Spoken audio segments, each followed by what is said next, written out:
भी माँ बाप होंगे ना तो मैं भी पढ़ने जाती।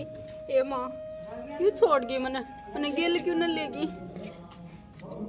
हाड़ तो नरक बना रखी है मेरी जिंदगी जमाइन ने।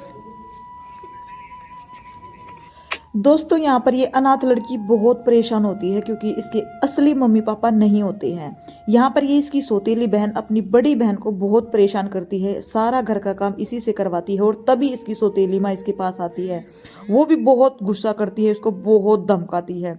दोनों माँ बेटियाँ बेचारी सौतेली बेटी को बहुत परेशान करती है। कुछ देर बाद बाप ये सब देखता है और फिर गुस्से में आ जाता है कि तुमने मेरी बेटी को बहुत परेशान कर दिया है, क्योंकि यहाँ पर माँ बेटी बहुत दुखी रखती है इसको और जो पिताजी है वो उनका नेचर थोड़ा सा अच्छा है।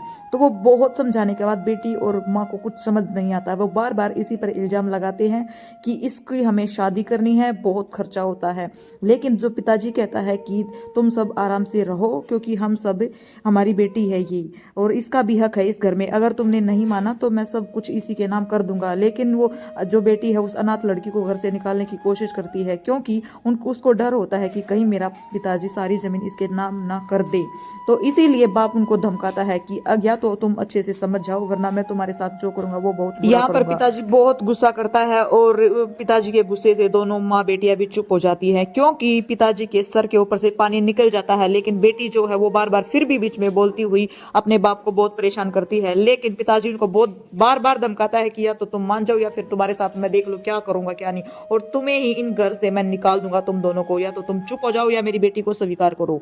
इतना कुछ कहने के बाद माँ बेटी बहुत गुस्सा हो जाती है और दोनों अंदर चली जाती है।